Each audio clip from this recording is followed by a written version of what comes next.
I'm going to read to you a comment left on our official subreddit, r/commonfilth. This comment in question was left by Volkstorb, and it goes like this. Hi CF, I'm currently on vacation visiting family in Amsterdam, and they decided we were all going to the gay pride parade held in the canals today. For the record, I made a joke about queerage and steerage, but no one laughed. The plan was to just ignore the parade until they got bored and left to do errands, but the banners they had covering the boats surprised me much more than I thought they would. HIV positive and happy, pause and proud is a worthy mention. I hadn't expected that shit to manifest itself outside of Tumblr, despite what you've said on the podcast. But that was following a larger boat behind it, which said, this one in Dutch, time for real acceptance. Which leads me to the question. Thousands of people packed the streets, cheering and waving, hoisting their children up onto their shoulders to see the boat with giant inflated cocks pass by. And that is apparently not real acceptance, still not good enough. Then what is it all for? When do we reach their real acceptance? Well, recall back to Tumblrista's episode 19, and recall the screenshot about gay sex slavery, and how the actor Rob Lowe was centered around that fantasy. I'm going to read it for you, in case you need a reminder, all of you. The fact is, beautiful young males are destined for gay sex slavery. They belong in service to other males, and exist completely to satisfy their lusts. Their original heterosexuality exists only to provide their gay masters with the pleasure of crushing it and turning them hopelessly, irretrievably gay. Such is the fate of young pretty boy Rob here. He will be taken from his girlfriends and brought to an exotic all-male world where he will spend the rest of his days. He will be owned and used by men, and he will be made to love it. Some very depraved individual wrote this post. I don't know who. I don't know where they live. I don't know what they do for a living. But somebody had this in their head. They sat down. They transferred their thoughts to their fingers, fingers to the keyboard, keyboard to the computer. With each passing day, I grow more convinced of this fact, that today's moderate is yesterday's extremist. Example, that episode I did about Larry Brinken, and then the episode where I read that guy, Bean was his name. Both of these guys work for the same organization, the one responsible for the equality sticker you see on every liberal's car. Both get busted for some sick underage sex thing. Certainly one was more extreme than the other, but the pattern of behavior is clear. Let me read to you this comment that I received on the bug chasing episode of Tumblristas. Quote, literally not worse than heterosexual degenerates. If you whack your dick to gangbang porn and you think this is worse, you are a hypocrite. Also, gay incest is a victimless crime. It's not good, but why would you put someone in jail for it? Unquote. This is some average person with a YouTube account that felt the need to comment on one of my videos. This is an average person who most likely lives in an average place in an average home, leads an average life, left this comment telling me that willingly, knowingly spreading a fatal disease and actually wanting this fatal disease is worse than jerking your wiener. And you know what? There are many, many people all around the world who feel this exact way, according to Volkstorb's comment here, saying that at a gay pride parade in Amsterdam, you see these vessels for the worst diseases imaginable, wearing it like a badge of honor. Make no mistake about it, that the people I deal with, the people I talk about on this show, are on the fringes of society. The fact that Satan's children walk among us That's not what should worry us. It is the influence they have on the mediocre, the average, the go-along to get along 9 to 5 or middle class, working class person. That should be a very deep concern. Very, very deep concern to us. Because it's happening. Every minute of every day. In every corner of Western civilization. Our birthright is overrun with demons. And in the possession of demons it shall remain. What can I do about it? What can you do about it? What can you do about the masses who go to work, have families, who bring their children to parades, where men tell everyone in attendance how proud they are to have HIV? What dignity remains in the common man? What dignity remains in the common European man? What dignity remains in the common American man? I argue on a weekly basis that dignity, loyalty, and self-respect are at an all-time low. Hence the name of the game, Common Filth. And this is Common Filth Radio, episode 50. Thank you very much for listening. Let's take a look through Drudge Report. See what's on the Drudge Report front page. Let's see what the Pulse of America is.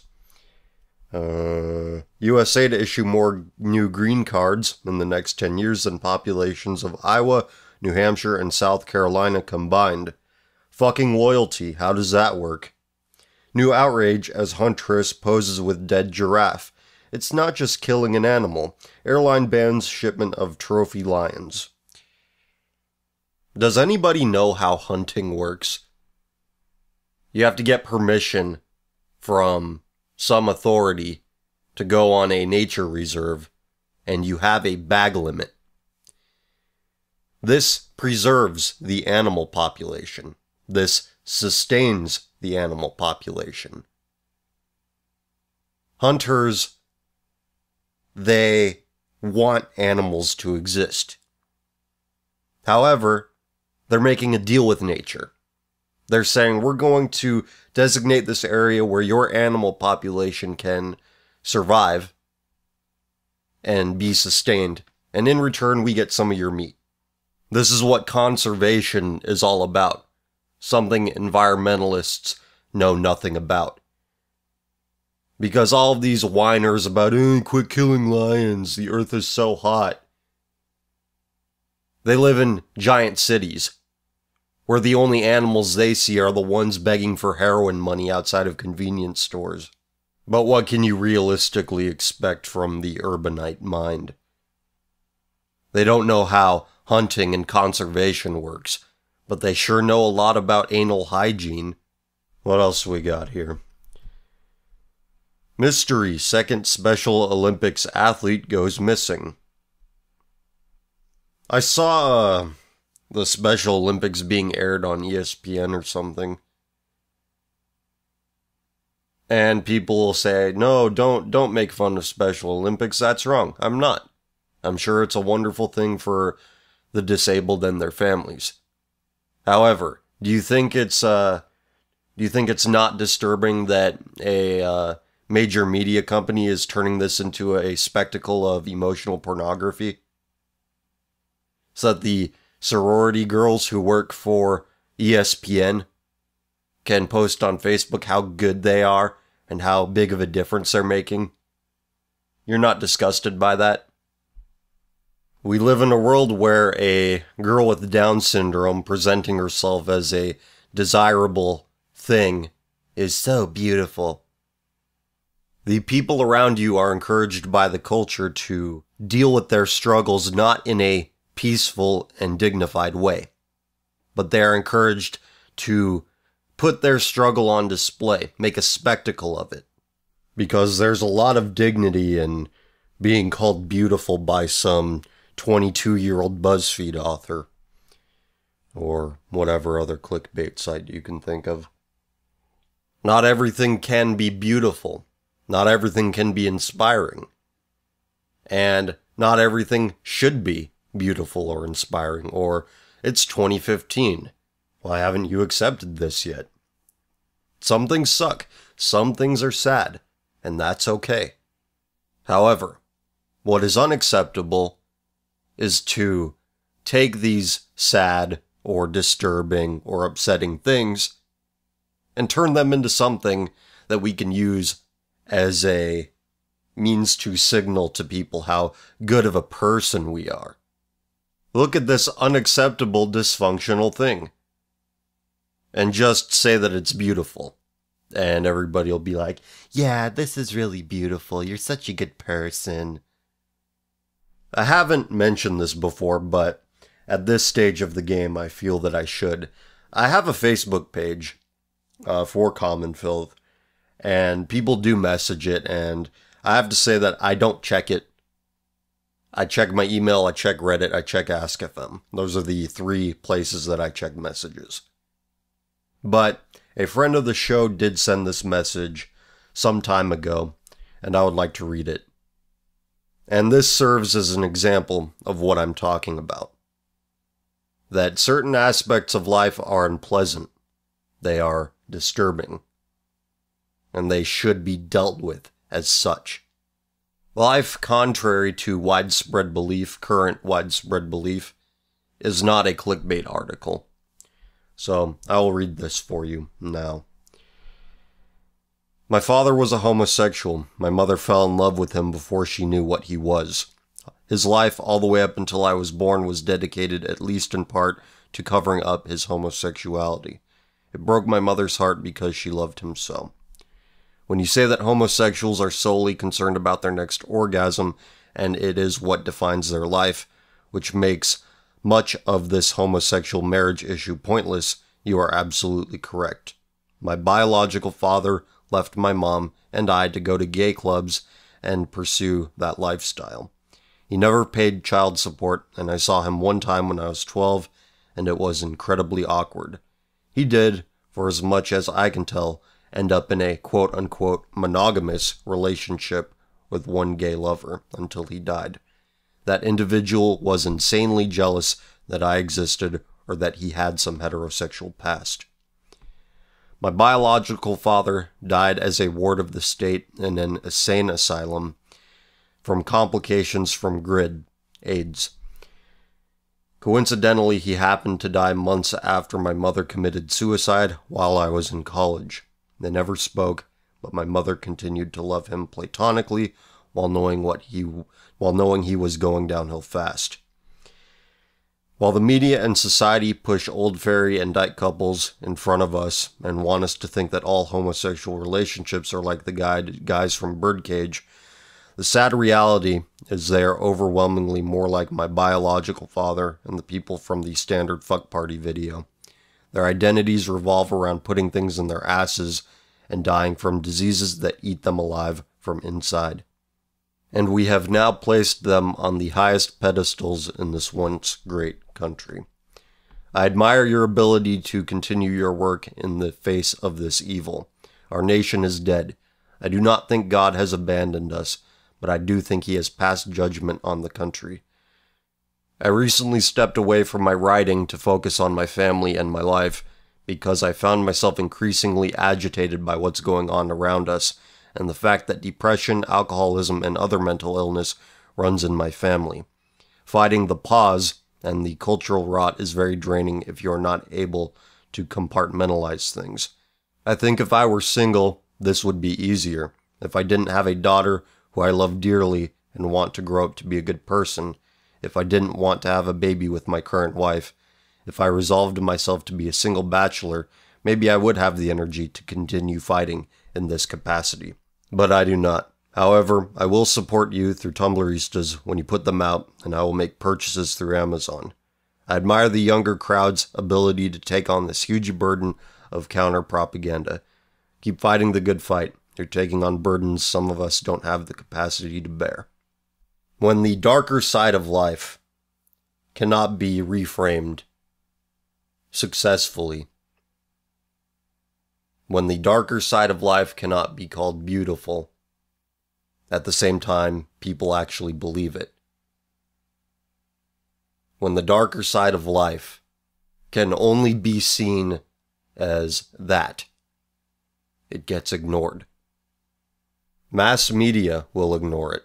Mainstream society will ignore it. Your friends, family, and neighbors will ignore it. But I won't. Because as humble as my reach, my range of influence might be, stories like these need to be heard. Because you will hear it nowhere. You won't hear it even in confidence, in private conversations. That's how scared people are. And people can only be scared if they have a heart that's open to the truth. If they have a heart open to what actually happens. But a disturbing number of people,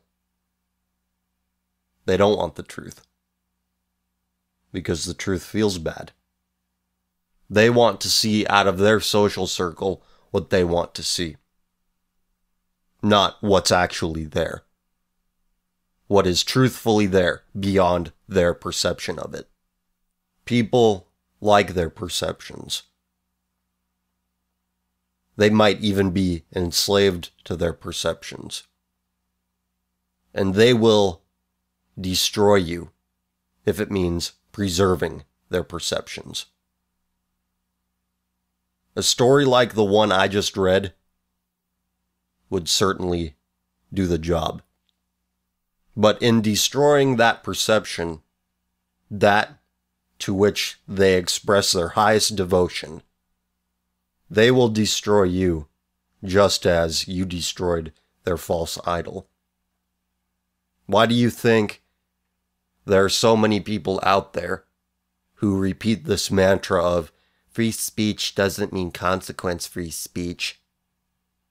Basically saying that having an opinion is grounds for terminating employment, despite the fact that corporations are essentially revenue wings for the government, given that corporations are granted their status from the state.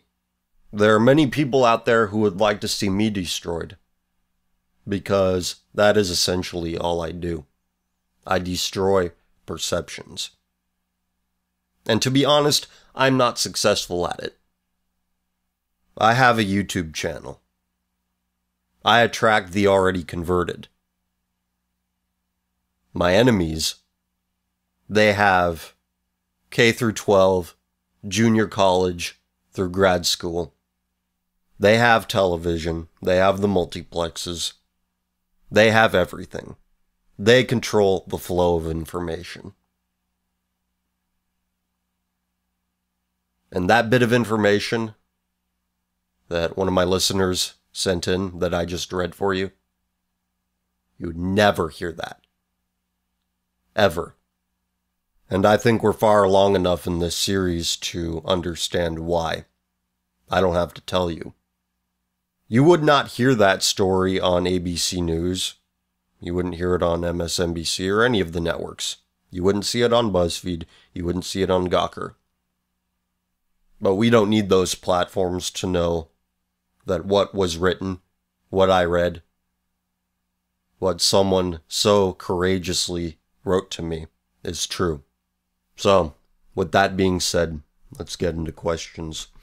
From Nuffin Muffins, what is your opinion on atheists? Well, you can separate atheists into multiple camps, but I'm going to separate them into two. You have your evangelical atheists who turn atheism into a religion. And then you have the true atheists without God who have no capacity to believe or do not yet have the capacity to believe, who don't think much about it. This group of atheists, I don't have a negative opinion of them. By default, anyway. Because they could still have respect for the customs and traditions and culture that religion provides. So those who recognize religion's importance in maintaining societal cohesion, yet don't find themselves of a believing mind or heart, I don't have a problem with them. What I do have a problem with is people who view secularism as a good thing, as an end-all be-all. Because as we know, secularists, atheists, evangelical atheists, they worship their own asshole. Their own asshole is the god they worship. And how many decades have we had of asshole worshipping? Enough to know that it leads to the worst people. It creates a culture. It creates conditions that create the worst people imaginable. Okay, next up from Schwartz Zone. Would it be alright if I cut some more palatable segments of your show to show basic bitch conservatives and normal fags who would be otherwise unreachable? I know you don't want basic bitch types around, and I don't want to undercut whatever you make from the sale of the best of Common Filth Radio. The Right Stuff is trying something similar, and it seems like a good way to reach conservatives who are on the cusp of going full reactionary, but I don't want to do so without permission. Well, if you're aware of any segments that allow you to get across the message that you want to get across and be my guest, go for it. Feel free. I just don't know what segments you could possibly pull that would get through to normal people. This one is from Stop Abuse of Me. The newly released documentary White People by MTV is now viewable on YouTube. Painstakingly, I forced myself to watch it in its entirety. The marketers of disinformation and propaganda are out in full force with this piece of farcical trash. The problem is that I think that this film will be taken as truth. The way that the filmmakers lie and fail to correctly extrapolate on their points is disheartening, not only because it is false, but also because the narrative that the left is spinning is so antagonizing to people who are statistically the most sane. The link is below. What are your thoughts? Well, I haven't watched it yet, and that's going to take some preparing to do. But we have to consider who watches MTV, and viewing it through that lens of who watches it, making an honest assessment of ultimately how effective or ineffective it will be. The people who watch MTV are girls, high school girls, college girls, who have never questioned anything in their lives. They've gotten rewarded for repeating back opinions to the professor. Therefore, they will internalize those opinions, those worldviews. I don't need to watch this documentary to tell you that there will be nothing new in it. I can guarantee you that I will have heard it all before. And the people who will watch this, they've heard it all before. They've been in classrooms. That's where they learned this shit. That's where they learned. White people are bad. They killed Jews. World War II was about Jews. My equality sticker. People of color are oppressed. Trans lives matter. All this documentary will do, all this documentary will accomplish, is improving the morale of these girls. And cuckolds.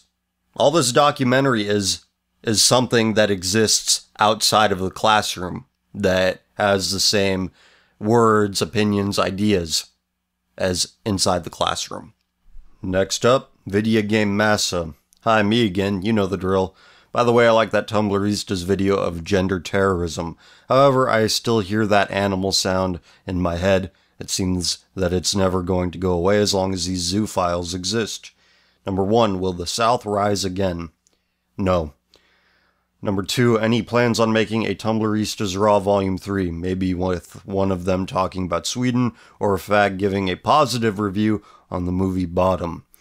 It's in pre-production right now, and that's all I'll say about it, but yes, it's coming. Number 3, if someone gave you the opportunity of living in another country, which one will you choose? I really don't know, and I don't know because I can't think of a Western first world nation that wouldn't throw me in jail for the things that I believe. America's days as a first world nation are numbered, and America's days as a nation where you can actually say things without punishment are numbered, if it's not over already. So there's really no place that I belong. 4. As we know, porn is pretty much a powerful force, and it's definitely not going to be away anytime soon. But let's pretend that for some reason porn fades away because of a virus, and it deletes all of the porn that is in every website and wipes out porn in every single computer. What will happen to pretty much everyone, and how will they react? Even though this one might seem very obvious. And what are better ways to deal with sexuality, because sexuality is pretty much part of our lives. You're going to see a lot more teenagers killing themselves if this hypothetical situation were to happen. Because I had a guy on Facebook, added on Facebook, this teenager, and all he does is masturbate to porn all day and post pictures of himself shitting, no, videos of himself shitting on the toilet and screaming because it apparently hurts so much. And he's all like, ooh, I want to get my balls stepped on by some hot girl. And there might have been some mention of masturbating to scat porn. And this is all on this guy's Facebook account. I wish people like that would kill themselves. And the second part of the question, how to deal with sexuality, since apparently sexuality is a part of our lives, well, if it makes up a significant part of your life, well, you end up like the guy I just talked about. Or you end up like Lacey Green, talking about butt stuff and squirting, and having kids watch that. If this is the culture you want, and most people do, then fine. Nothing I can do about it. Do you have a Steam account, and which games do you own? I do have a Steam account, but I don't use it on the computer I'm on. I noticed something interesting in mass immigration. Most of it is because the country is so shitty that people go to another place for a better opportunity. But as we know, mass immigration brings problems. So let's say that the government, instead of deporting them, or giving them residence, they decide to help the problems of that country. Will the people return to their countries after that problem is sorted out, or will the people stay in the place they immigrated? And if you think this is a good idea or not. Well, immigrants want all of the benefits of immigration, but none of the costs. They want all of the social services, all of the free money available that the first world offers, yet they don't want to become first world themselves. Most decent people don't run from their problems. Most decent people are able to carve out a niche for themselves, despite the circumstances. Which is why we don't get top quality immigration.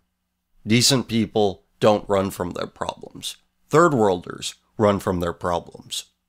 And number 7 is Moonman based. Yes. Next, from Nazi Bar Mitzvah. Some time ago you were talking about alpha and beta males, and that alpha males attract women via leadership skills. What would you cite as some examples of leadership that would attract a woman? Also, I got super excited last week when you said you lived in California. So for the most important question of all, if you live, or if you're ever in the 626, when are you gonna hit me up, my nigga, and have some burgers and beer? Well, I do like burgers and beer, but I will say this much, the 626 is quite the drive for me. That's all I'll say. But what leadership means to a woman and what leadership means to a man, they're very different things. A woman's predisposition towards loving drama might mean that some guy who makes her feel unstable constantly, more unstable than she makes herself feel, that might be interpreted by the female brain as leadership. If the female breeding strategy reigned supreme, we'd have nothing but a bunch of silver-tongued alphas who are good at manipulating women and not much else. However, if it's a woman who is partially civilized and doesn't crave dysgenic seed, and to be perfectly honest, I don't know how many of them are out there. The carriers of dysgenic seed figure to be more exciting, more fun, than those who are civilized. For an example of this, go to Nobody TM's website and look up the video called You. It might even be up on YouTube still. And observe the kind of people that are in the twerking scene in that piece. Maybe you would find these women worthy of leading, maybe you wouldn't. But if you would, then just act like the guys act in the video. Treat these women like sexual objects. But if you find that off-putting, if you find that abhorrent, then it becomes a matter of finding women worthy of leading. Those who respond positively to less animal things. Women who actually want to perpetuate civilization in its current state, or a previous state. And how you find these women? Honestly, it is a matter of luck. It is a matter of a combination of intuition and luck. Next, from 'Tis a Sad World. Quote, in 1973, the weight of empirical data coupled with the changing social norms and the development of a politically active gay community in the U.S. led the board of directors of the American Psychiatric Association to remove homosexuality from the Diagnostic and Statistical Manual of Mental Disorders, DSM. Some psychiatrists who fiercely opposed their action subsequently circulated a petition calling for a vote on the issue by the association's membership. That vote was held in '74, and the board's decision was ratified. Source psychology.ucdavis.edu. So, what it needed for removal was empirical data, aka random examples and changing social norms, and a vote. Not scientific proofs that it is not an illness, just an arbitrary decision and ignoring the people asking for proof. Now we have empirical data and norm changing on trannies, headmates, aka schizophrenia, gender confusion, zoophilia, pedophilia, and race confusion, and pretty much everything your Tumblristas sum up. How long until they put those out of the DSM? How sad is it that moral and social trends are so easy to shake, and that it just needs a couple of years for it to go full retardation, and that anyone finding it weird or wrong is immediately an evil, intolerant bigot, and other buzzwords. Also, unrelated topic, what YouTube channels would you advise? Yours is heaven, Sargon's is sometimes good, Internet Aristocrat is missed, Molyneux is okay. Is sexology a thing? Let me look that up. Sexology. Sexology, the study of human sexual life or relationships. Okay, so I wasn't making that up. Well, I think your average sexologist and your average psychiatrist would say the most important part of the human sex life, the biggest sex organ in your body is your brain. That's an argument I've heard before, and let's assume that it's true. Okay, the largest sex organ we have is our brain. Our brain tells us this is what is sexually desirable. And what is the purpose of sexual activity? Why are we in sexual bodies? For procreation, to create replicas of ourselves. But what if somebody's brain redirects their sexual impulses, their impulse to procreate, towards that with which you cannot procreate, the same sex? Well, once you explain it like that, the definition of sex changes. The purpose of sex changes. Sex is just to feel good. Why are you against feeling good? It's not hurting you. Yeah, you go tell that to the people in Oregon.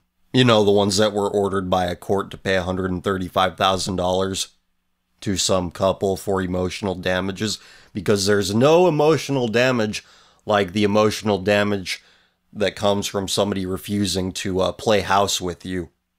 I will never, ever forgive this society, these people, this culture, for what it tolerates, for what it perpetuates, for what it promotes, for what it places at the top of its social hierarchy. Never. I will never forgive anybody. Next, from Trayvon Dindu, what was your worst date experience? Also, fuck chickens.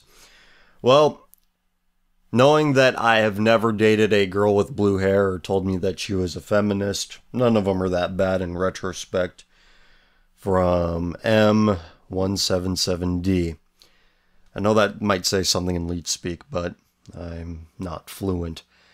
Congrats on 50 episodes. Have you ever considered making an introduction episode channel trailer? I'd like to introduce friends to your content, but there's a lot of stuff on the channel now, so I think one solid place to start would be beneficial. I think a video where exactly what Common Filth is about and what this channel stands for would be a good method of increasing your viewership with dignity. Keep up the great work. Well, my official slogan is alternative propaganda. I think that explains it enough, but I do appreciate the suggestion, and the only reason why I am reluctant to carry this out is because I think the goals of this channel are evolving and changing all the time. So I don't think that I could condense myself into a couple of minutes what I'm all about, what I do.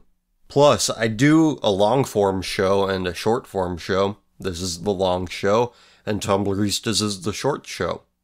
I'll tell you what I tell people when they ask me where they should start with regard to my YouTube channel. And I say start with the most recent stuff. I think I'm a lot better now than when I started out. And if I wasn't, why would I keep doing this if I didn't show any growth? This one is from Sar Moose. CF, I'd like to inform you about a miracle. I'm currently attending a university that is so level-headed it doesn't even have a college Democrats club. The reason? Because this college is specifically for engineering and mining, with some technology majors like computer and software engineering thrown in the mix too. It's amazing. That is great, and I am very glad that you are in an environment that does not constantly attack your morale. And this serves as an example of how important it is to have a skill. Because those focused on maintaining a skill or acquiring a skill, they have no patience or time for identity politics. All of the parts of their brain, the important parts of their brain, are being directed towards something that will actually provide society with some benefit. Though, side note, I did look up an infograph. There was an infograph that I found some number of weeks ago that broke down how different occupations vote in America, Republican or Democrat. And most engineers and most people who work with computers, who work in software, vote Democrat. I think this is because a lot of them work for the government, but that's just my theory. Next, from CERN Stormrunner. What are your thoughts on the Planned Parenthood baby parts for money issue? I'm getting pissed the hell off. I have people I expected more from on my Facebook telling me that those videos are a hoax and they are edited to make Planned Parenthood look bad. But they are releasing new videos unedited almost weekly. And you know what? Even if it is legal, it doesn't make it right. Well, you're experiencing what I talk about on a weekly basis. That the average person, all they care about is coming, and all they care about is avoiding consequence for their actions. The only consequences that anybody should feel are from actions they take that hurt people's feelings, that say anything negative about anybody. Those are the only consequences they believe in. You know, the speech is really the only action without physical consequence. And the whole issue, the issue which brought this subject up, is absurd. Of course it is barbaric to sell the parts of dead things, dead humans. We aren't fucking cannibals. But no, they aren't real. They're not real babies. These are the same people if you said, okay, give a dog an abortion. No, they're cute puppies. You can't do that. Or more realistically, a dog can't consent. Consenting adults. Here's my response to the apparent agency that people have when getting an abortion. You apparently had enough agency to consent to having sex. Thus, it would not be unreasonable for me to expect that you have enough brain power to realize that unprotected sex likely leads to pregnancy. If they are unaware of this outcome, then they should not be allowed to consent to sexual activity. And again, they say, abortion pictures are fake, it doesn't look like that. To that I say, okay, a real abortion where you are ripping out a partially developed human from someone's body, that's clean, that's nice, that's pleasant, that's going to look less gory than a man getting his penis and balls removed and all of the insides related to that removed. Because I saw that last week. I cannot unsee it. Anyway, continuing with this comment question here. Speaking of which, I'm a hair's breadth from deleting my Facebook and even Reddit accounts. Starting to think with the influx of SJW types doxing people and getting them fired, it might be a good idea to start running my online life like an undercover cell type structure. I do my best to keep quiet and ignore the crap I see online, but it's getting harder to not want to argue back and defend my ideals. Keep thinking about how the only thing necessary for the triumph of evil is for good men to do nothing, and I feel like keeping silent is just giving them tacit permission and approval. Well, if you see friends doing these things, go full shitlord. They won't know what to expect, and if they decide you're not my friend anymore, they were never your friend in the first place. But I understand it's probably a good idea. Anybody that was in my life that showed signs of betrayal, that showed potential for betrayal, I purged them long ago. Or they purged me. You can't be afraid to let some shit go. And there's one more paragraph here. At any rate, thank you for doing what you're doing. I look forward to your videos, even though they make me feel sick for humanity. At least I know I'm not alone in this. Well, I'm glad I could provide that comfort to you. This is from Nawab of, I don't know how to pronounce that. I do apologize. Wait, what's this? Oh, okay, that's a check mark. I had to approve this link because it was, it had a link in it. I had to approve this comment because it had a link in it. Anyway, thoughts on Anne Barnhart. I have read some of her stuff before criticizing the Pope, and I liked it a lot. But other than that, I'm not too familiar with her work. Alright, before I do email questions, I have to make a sort of general announcement, and this is to no one in particular, so if you think this applies to you, it doesn't. It applies in general. The show is getting more popular, I'm getting more subscribers, and so I'm getting more questions as a result from Reddit, Ask.fm, and email. I have to ask you guys, you have to keep it short, because I want to get through everybody's questions. I don't like to fall behind with regard to answering questions on this show. I'm not saying they have to be Twitter-length questions, it's just get it to me in a couple of readable paragraphs. So with that being said, I've been watching your videos for a while now, and I recently got into the radio show. I was spotty on listening to it because of the length, but I started putting it on in the background of chores and hobbies, and I've gotten through quite a few older episodes and more recent ones, and I love it now. Anyway, I noticed in the episodes of the show and in your other videos that you are religious. I also read the post on your site about atheists, and I agree wholeheartedly with it. I think religion is an integral part of Western culture, or what's left of it, and I think that if we can be saved, it will definitely have a hand in doing so. The trouble with that is that I'm an atheist. I don't subscribe to the science-worshipping bullshit of the religion hate and the Neil deGrasse Tyson filleting. I think most of the atheists on the internet and probably in the world are dumb as shit, despite the pseudo-intellectual nonsense they spout all the fucking time. I agree. So I'm not an atheist because I hate religion or because I'm a dumb fuck who thinks that science is infallible and scientists are the new prophets. I don't believe in God because I find that I can't. I don't know why this is, but every time I go to a church and try to connect with God and the faith I was raised around, I just can't believe it. There's some kind of internal stop that I have, and I can't overcome it. It really bothers me because I love every aspect of religion and thoroughly enjoy the feeling of the altruism and community that I feel in a church setting. But I feel like a fraud when I go, and I feel like I'll never really belong. I've since stopped going unless invited by family. Do you think there's any hope for people like me? I've seen online that there are more like me. I know I'm not the only one. What I don't know is if I should just go the way I have been or keep trying. I don't really see the point in it anymore because of repeated failure.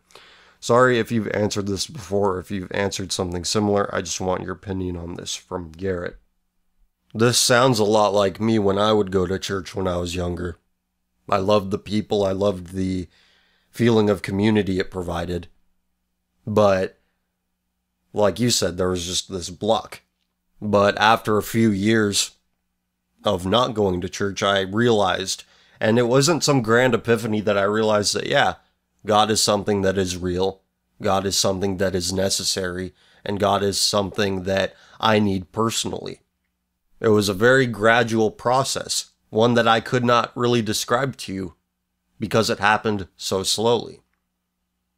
But the only thing that I could say with regard to my experiences, I gave myself patience. I did not close my heart off. I did not close my mind off to religious things, to spiritual things. I began to listen. I began to listen not to the world around me, not to the people, but to my spirit. How my mind was reacting to certain things. How I would react viscerally to certain things even though my mouth would say otherwise. I realized that there was something informing these visceral, emotional, intellectual reactions I had towards certain things. And these things that I'm referring to are political, social, cultural things. Things I talk about on my show. I came to the conclusion that it was God informing these reactions. And this is difficult to talk about, not because it's highly emotional or highly personal, but in a sense it is highly personal. Because what happened to me in a language only my brain and body can speak. I cannot give it the articulation that it deserves. This is from Leroy. Have you seen the UK show Utopia 2013? From the year 2013, that is. What do you think of it, and particularly of the network's grand scheme? More and more as I listen and watch your stuff, I'm seeing similarities between that show's universe and our moral landscape. If you haven't seen it, I really can't give any spoilers. It's a fantastic show with a disturbing premise and a great reveal of said premise. Would love to hear what you have to say about it if you get the chance to check it out. Well, I'll make a note of that. I have not checked it out, and I would like to talk about it. I can't because I can't see it, but I'll see what's out there on the internet of it. Next up, I want to know your opinion, similar to the guy last week about the guy with his Japanese girlfriend.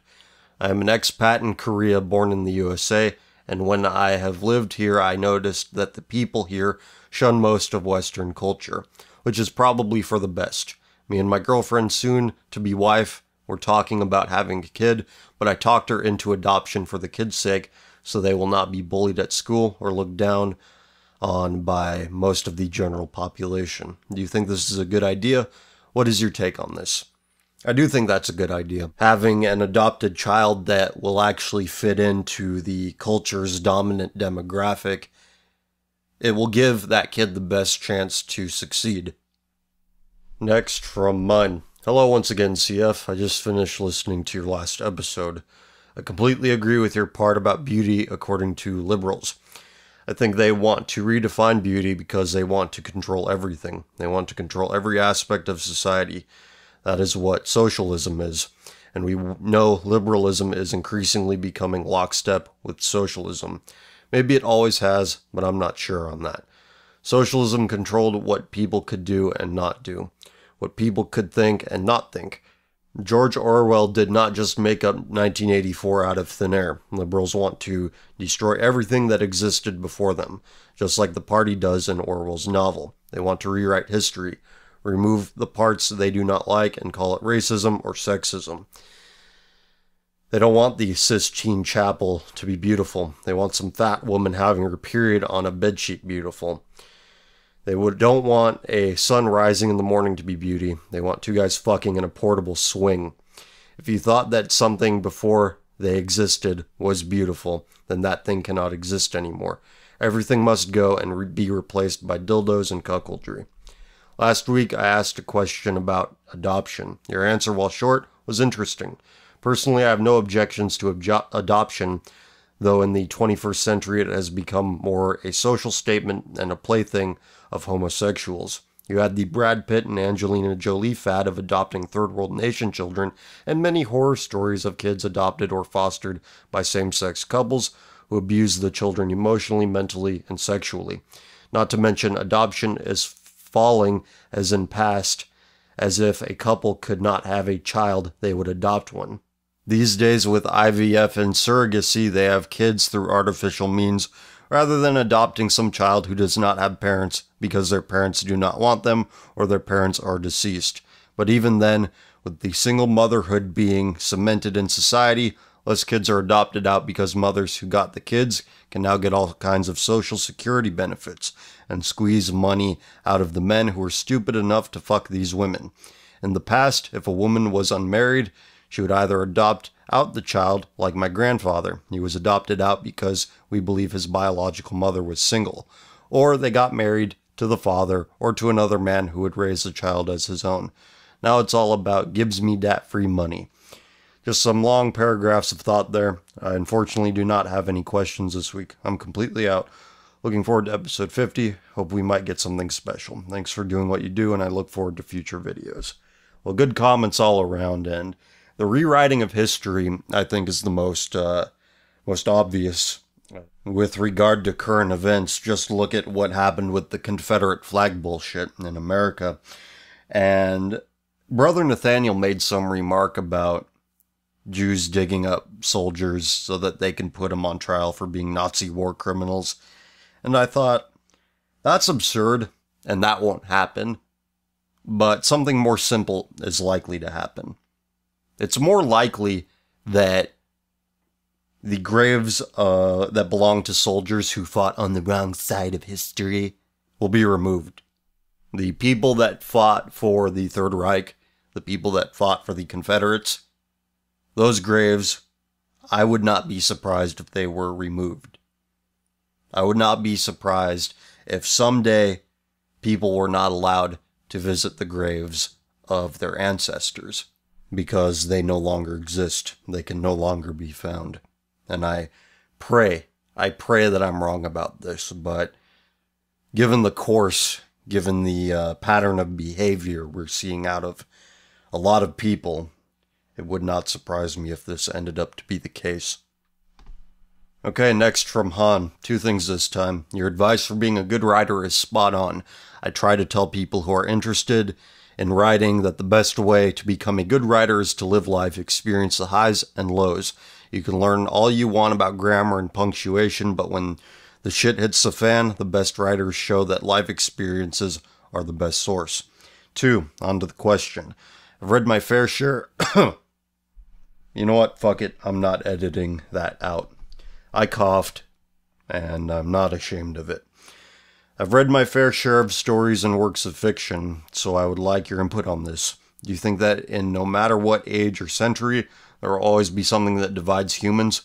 Things like race, sexuality, ideologies, etc. When one problem ceases to exist, another one rises. I am by no means saying that there should be no problems in the world.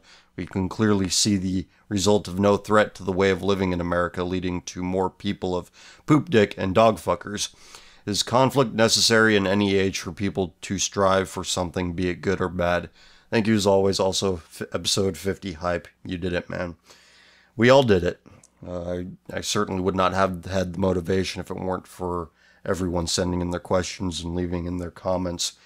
But go back to the beginning. All the way back to Genesis, Adam and Eve.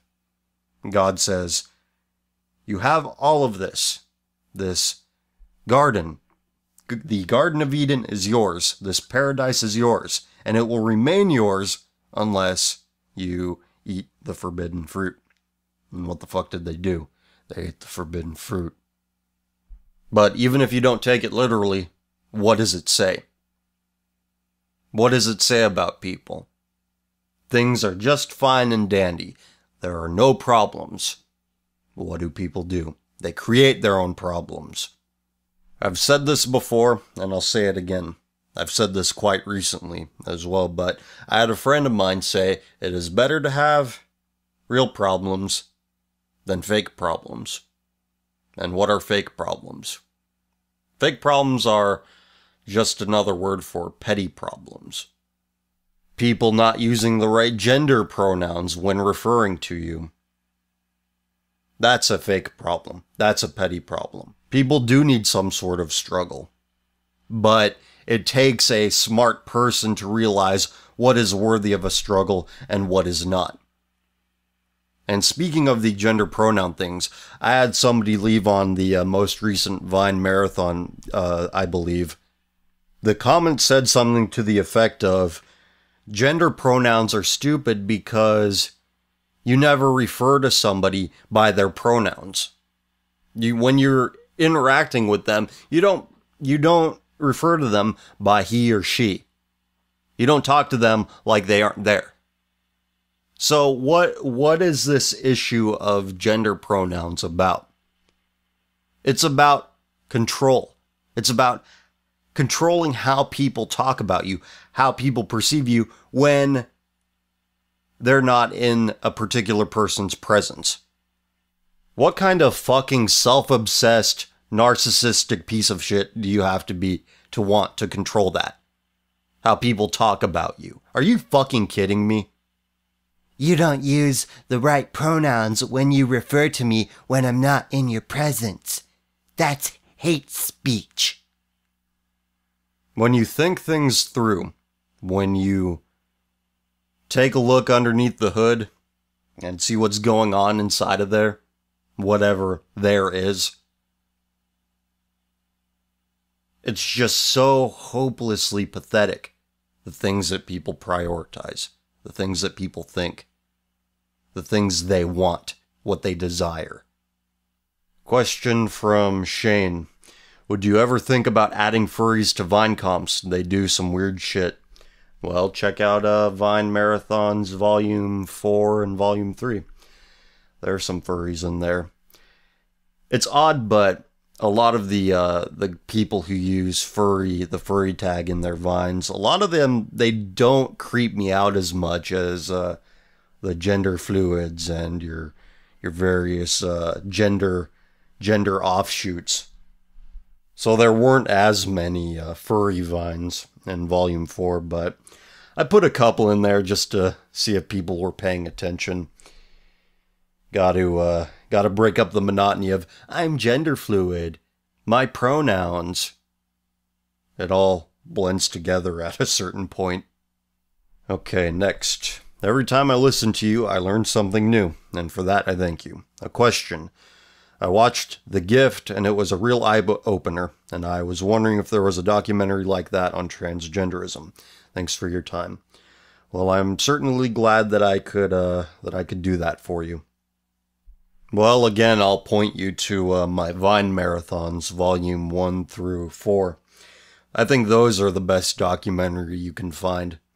The best documentaries you can find on the subject of transgenderism, or depending on your perception of it, your perspective on it, transtrenderism, because apparently there's a distinction now. But if you're looking for an official documentary that follows around a couple of people and you get to know their story, I don't think there's a documentary on transgenders that exists like that. And I'm not quite sure why. Because from what I understand, the person that made The Gift actually likes gay people. It was not an anti-gay documentary. It was somebody who was deeply concerned about the gay community.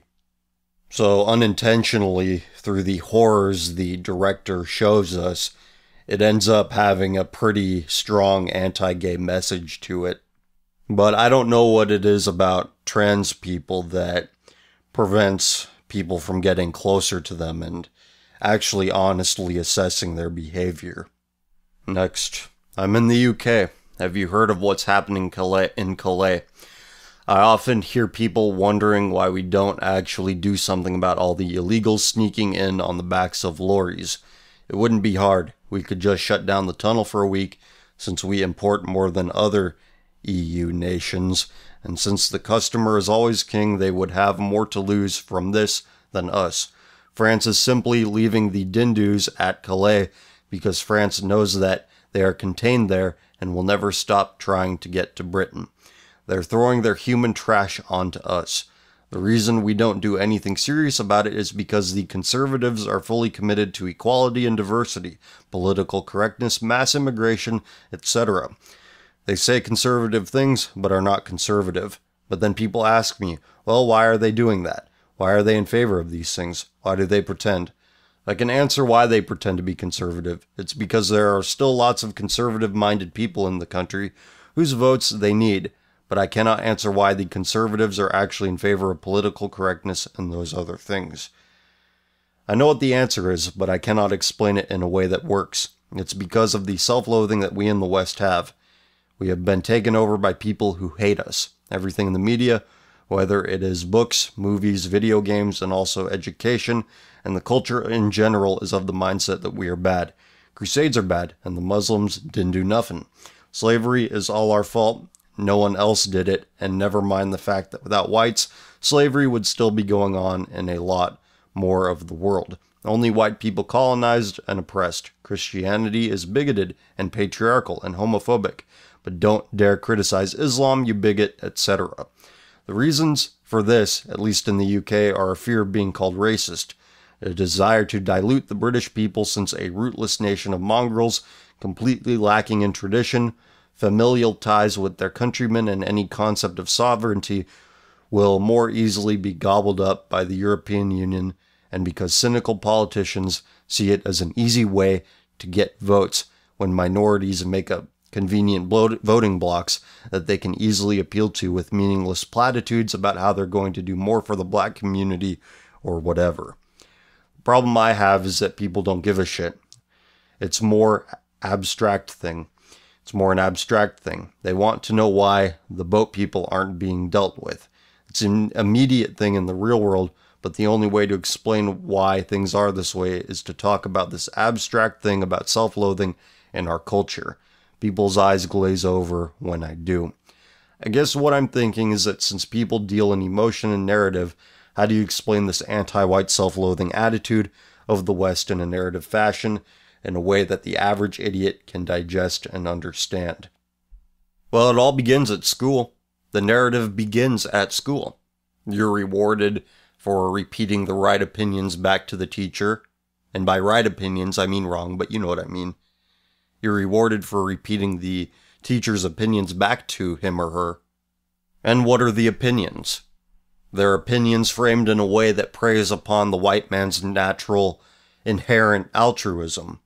And don't get me wrong, altruism is good to a point, but it should extend to those in your family, in your social circle, those who literally aren't you.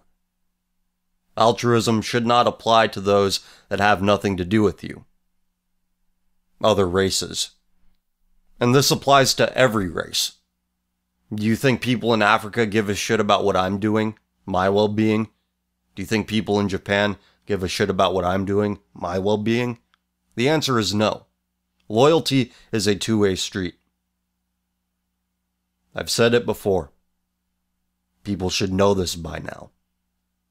So this altruism has led us to a point where we extend loyalty to entities that will never be loyal to us, to groups of people that will never be loyal to us. The white breeding strategy is generally have few children and invest a lot of resources in those children. In other words, a low time preference, delayed gratification. But what have we done? We've adopted the most high time preference form of government in democracy, where whoever promises the most goodies, whoever promises the most give-me-dats, that's who wins. But this isn't a narrative. This doesn't have a beginning, middle, or an end. It requires a thorough understanding of human nature. How not only every human works, but how specific kinds of humans work. And I don't think you can assign a narrative to that. I wish there was a solution to the problem that you're presenting, but I cannot think of one. I cannot think of any other way to explain it. I will try to think of one. And I have tried to think of one. It's something that's on my mind, and the only solution I can think of is to present this information at an early age in school and reward children for repeating this information, just like our enemies do. Next up, from RJ. I don't recall which episode of your podcast it was, but I remember you saying sarcastically that you couldn't wait for social justice warriors to write angles for the WWE. Even though your comment was sarcastic, it is most likely going to happen after how the WWE erased Hulk Hogan from history because he hates niggers and fags, brother. Well, he is a real American. He fights for the rights of Aryans. Even if you are a WWE fan or not, do you think WWE mishandled this situation? Personally, I think he is going to be back in a few years because society has short-term memory loss. I actually started watching wrestling again this year. I got WWE Network so that I could watch WrestleMania, and I enjoyed it, and I've been following it since then. But I was watching Raw, and they're doing the Roddy Piper tribute, and I saw that Hulk Hogan was actually in a few of the pictures they showed of Roddy Piper. So a part of me suspects that Vince McMahon did what he did just to shut people up, but I think once he dies, it'll go downhill pretty quickly. You know, with regard to wanting to stay relevant and hip and progressive. Also, how do you feel about the field of psychology? Do you think it's total bullshit? I'm going to peruse it in college, and I was wondering if you think it is possible to not fall into leftist propaganda in that field. I do think it's total bullshit, and I do think that you will be inundated with propaganda. Keep up the good work. You make my workdays better by making an entertaining and enlightening show. You're one of the few people left that has common sense in talk radio/podcasts. Take care, RJ. Well, thank you very much. Okay, next. Hello, CF. I'm a huge fan, and I have to say it truly is amazing to find someone whose opinions line up with mine so well. I knew before that there was a large amount of degeneracy and depravity, but I had no idea how far that rabbit hole went until I discovered your channel. I'd just like to thank you for what you do. Anyway, I'd like to ask, because this was something I've been considering for as long as I started to realize how bad things are getting. In your opinion, would it be better to either try to get into politics and try, perhaps in vain, to change things and make things better, even though the chance of actually accomplishing such a thing are very small? Or would it be a better option to find a like-minded woman and move to some remote location, like some forest in Europe or on an island somewhere, and be completely self-sufficient so no one could indoctrinate my children? The reason I am on the fence is because I am fascinated by what the human could accomplish, and the human species as a whole is an amazing thing. However, it is really difficult to justify trying to help out something that has fucked itself up so badly. I would really appreciate your input. Once again, love your show. Keep on doing God's work. Thank you very much for listening, and thank you very much for the support. I don't think that you can work within the system without becoming the system. So trying to change things for the better through politics, I think, it's futile. So with that in mind, I think the other option you presented, finding a like-minded woman and having children with her, that's the better option. But I don't think that living in isolation, that extreme of isolation, would be of any benefit. I think that situation could work if you had a lot of family and friends who were of a similar mindset, who were willing to live that kind of life with you. That way, you could have a community of people who could actually provide a means to socialize your children, a way to get your children socialized with people beyond their own family. But on the other hand, living in suburbia, sending your kids to a local school where they will learn nothing but how to hate themselves and how to hate their parents and love their teachers, maybe living on an island or in a forest with your family, that's not such a bad idea. Everything has a cost and everything has a benefit, and you have to assess your personal situation, your circumstances, and realize what costs and benefits can be maximized. Which set of costs and benefits will maximize the amount of utility? Which set of costs and benefits will be best for you and yours? And that's where intuition comes into play. That's where intuition becomes important. And intuition cannot be developed through external device, in my opinion. It has to come from within. It has to come from experience, and learning from experience, and developing from that experience. Next up, I'm a relatively new fan, although not new to your typical subject matter. I'll get my appreciation out of the way now by thanking you for your Tumblrista videos, for a quick chuckle, and your radio show which provides a slow burn reflection on current affairs. I have 3 questions. Well, thank you for your kind words. 1. I am a first-generation Australian who comes from an exclusively British family, and this has left me feeling something I can only liken to what a mixed-race child must feel. I have no sense of nationalist pride towards Australia. I don't like it here. I don't particularly like the culture or what's left to it after a successful push for melting pot homogeny by the powers that be, and the general political climate here is appalling. The main issue and the main element of this question is, how does someone who has strong nationalistic and traditional tendencies find a place to be when their own nation disgusts them so? I want to leave to live somewhere in Europe, which I feel a stronger affinity for, but I can't shake the feeling that this would be incredibly hypocritical of me. I've had these feelings since I was a small boy, often dreaming of returning to England, even though I have never been there until recently. My desire to return there is all but gone due to England's rapid decline. It's an unusual feeling to have an allegiance to countries that aren't your own. To wrap up this one, what would you suggest I do? Do I follow what my heart wants, even though I don't truly belong here, or do I live in hope that my country somehow gets an identity? Well, I've lived in America all my life, and I don't feel any particular nationalism towards it. I mean, once upon a time I did. Once upon a time I was like, yes, the Constitution. But now I realize that America's built on a pile of bullshit. Because you can't have a nation based on ideas.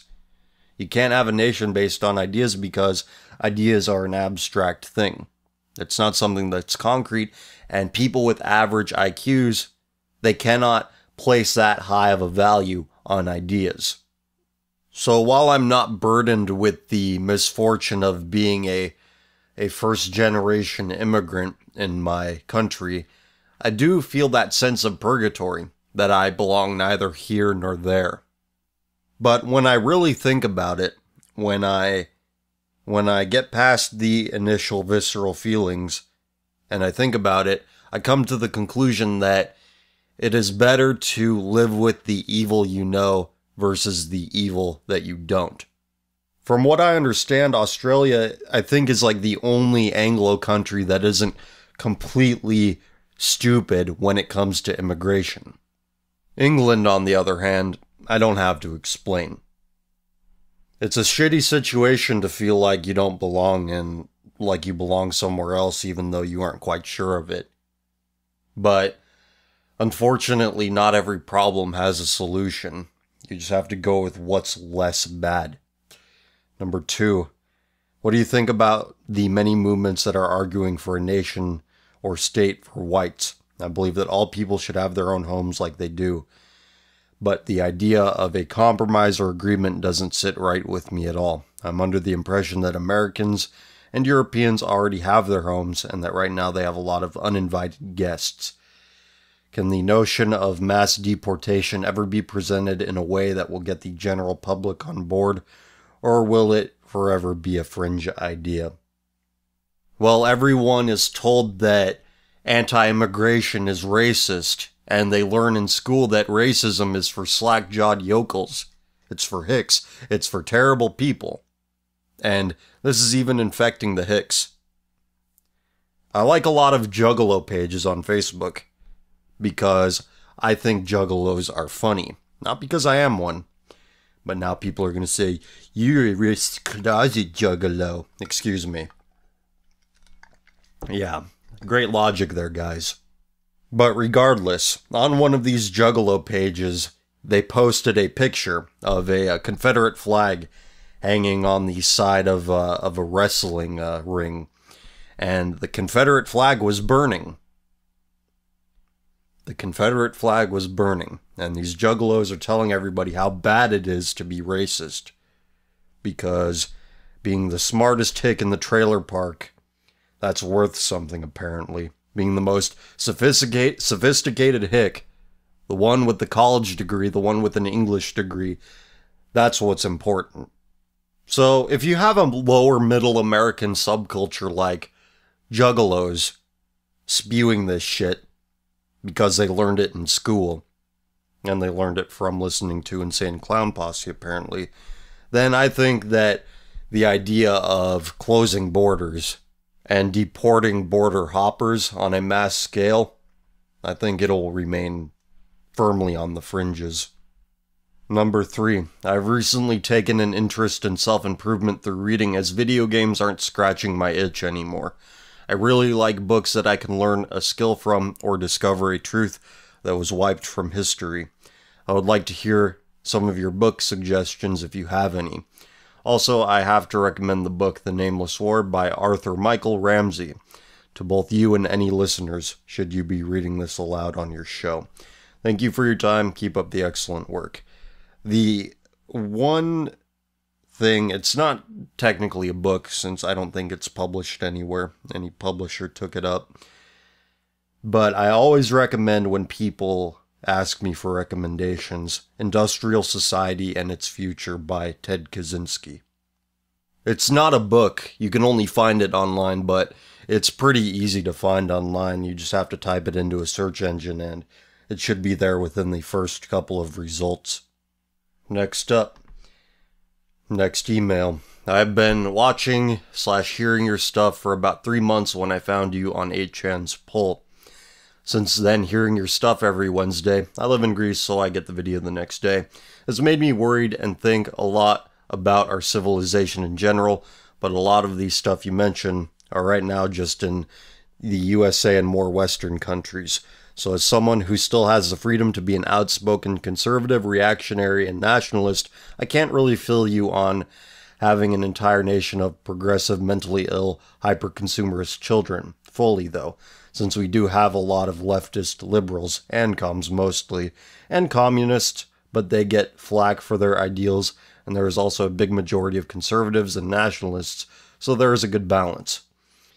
But giving this background info, I want you to answer me this. You said you have no hope and that hope is stupid, as someone who lives in California. Pronounce that better.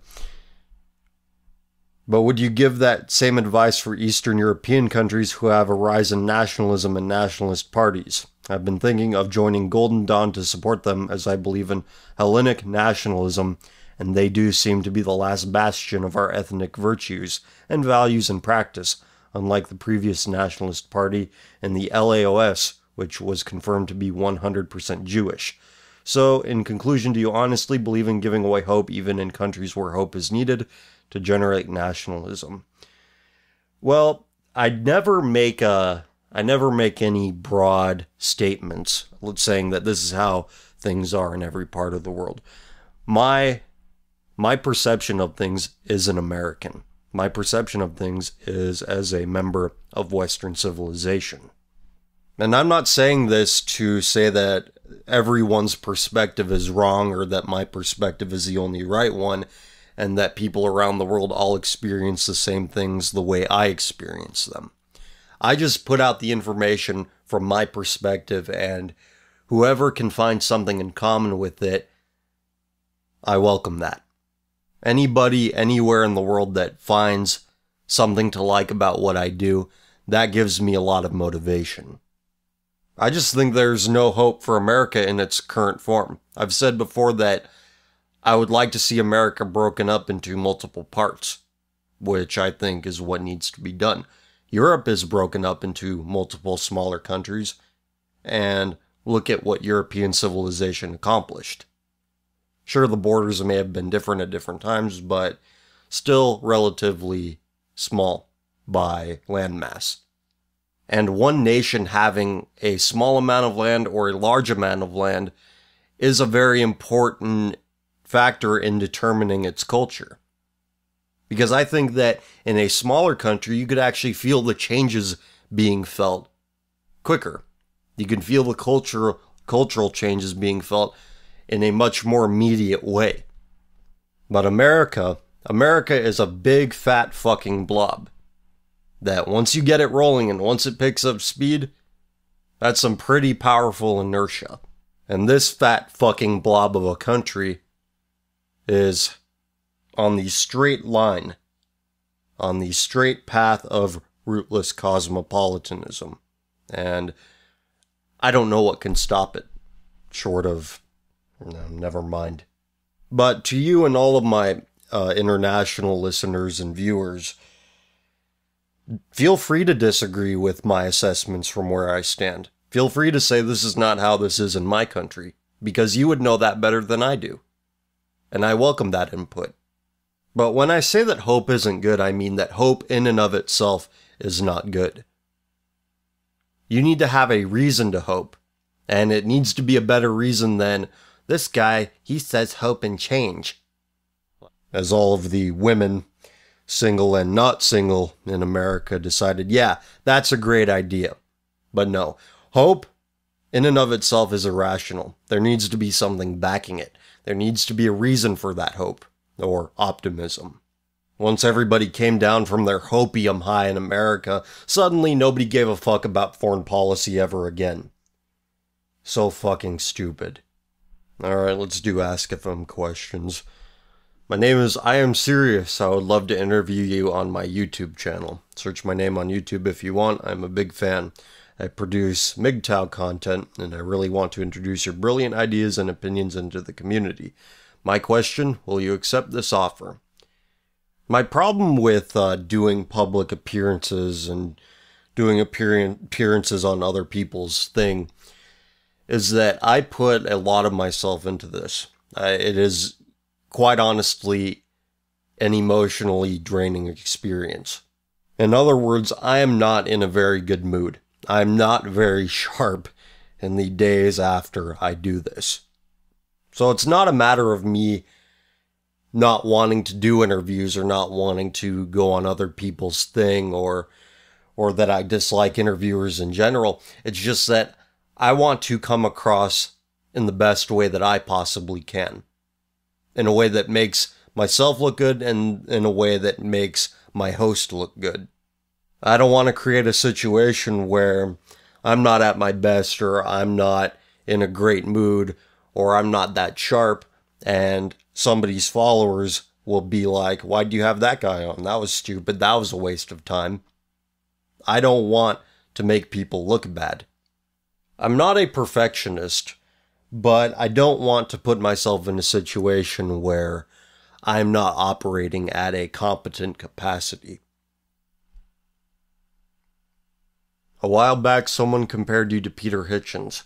What do you think of Morality Man, and have you read any of his books, and what do you think of his brother? I'm actually very unfamiliar with Peter Hitchens. I just posted a screenshot to my Twitter account because I thought it was amusing that people were referring to me in such a way. Why do you think every single country which has a porn industry always has a specific category focusing on blacks? It seems there is something innate with blacks that leads to their fetishization wherever they go in a way I am not aware happens with other men. From Anthony B. Well, pornography is the ultimate in novelty seeking. So they're going to seek out novelty in every respect. And whatever is novel about black men, that's what they find appealing. I'm always baffled at how people say they care about starving Africans or some shit. I am lacking in empathy. Am I lacking in empathy? Or is everyone just pretending to care? I simply don't see how it's possible to care about so many people at once, especially when they are so far away and nothing to do with me. Africa has a shitload of resources. Or at least it should. Maybe it was once the breadbasket of the world. I don't know if that's the case anymore. But is it my fault that African resources have been depleted? No. But other people think it is their fault. Because apparently everything is Western civilization's fault. Everything is white people's fault. That's the narrative. That's what makes people feel good. That's what sets off the pleasure alarms in their brain. Will dating a Latina weaken your stance on immigration? Did you take that Night Driver video seriously? I mean, I'm not belittling you if you did, since it's not exactly in line with what I do generally, but that was just a character. I was in character. Here's a doozy that might be worth reading for episode 50. I'm going to read the title, and I'm going to see if it... Thank you for... Oh, for fuck's sake. Thank you for swallowing. Consider this the statement of the blowjob avenger. Consider the statement of a woman who will not be silenced by dick pounding into her face, or exploited by another editor who will accept a poem about dick pounding into her face because even if it isn't great, it's still trendy to publish sex poems by women. Oh my fuck. I don't know. Should I risk losing my voice? No. I'm not gonna read this. I can't read this. I'll read the last line. How even with all these dicks down their throat, they shout the truth. By Sarah B. And she's a poet and mother and wife. She does in fact live in the house where she grew up. And what is she? What does she look like? Oh, let me scroll back down. She looks pretty white to me. What the fuck? My race is possessed by demons. Opinions on porn and masturbation and how to stop watching/doing it. Just imagine walking in on a gross-looking couple fucking. Imagine some gross, weird-looking guy masturbating. Imagine walking into some room and they're doing that. And imagine yourself as that person. Would you be aroused by the sight of cum spewed about on a swing set? You wouldn't. You'd be disgusted. So imagine it in that way. What are some of your favorite games? I really like WarioWare, the first one for the Game Boy. And last one. I lament the imminent death of the Caucasoid. However, I am half black, and I quite frankly find black women unattractive, both physically and mentally. I want to have children, but I am torn on the concept of creating more half-breeds. I'm just curious of your take on the subject. Well, I'm of the opinion that that one group of women is not universally unattractive. But just think of it from the kid's perspective. If you have children with a white woman, the kids will be around a quarter black, maybe a little bit less. Maybe a little bit more, I don't know. But the culture will still see them as black, even though they most likely would not feel black. So there would be a large amount of racial schizophrenia going on there. Whether this is right or whether this is wrong. A black person who is 75% black, 25% white, will see themselves as black, or the culture will see themselves as black. They'll be more black than white. Nobody will look at them and think that's a white person. The opposite, somebody who is 75% white, 25% black, they're in no man's land. So, it's a tough place to be in. I completely understand what you're talking about. But for the children's sake, it would be better for them to be black. They'll just have an easier time being that. So that's all I really have to say. I feel my voice being lost here. My throat has never felt quite like this before, so must have been a pretty good show. Anyway, thank you so much for listening. 50 episodes. That's a lot of episodes. Crazy amount of episodes. It feels like yesterday that I started it, and that's a cliche, but if you just focus on one thing all the time, if you put your passion into this one thing and not really consider what's going on around you, time passes you by really quickly and you realize, holy shit, how did this happen? I think there's a Talking Heads song about that, even though I don't think they were talking about the same thing. But anyway, thank you all so much for providing me with the motivation to do this every week. So with that being said, you all take care of yourselves, be good to each other. Talk to you later.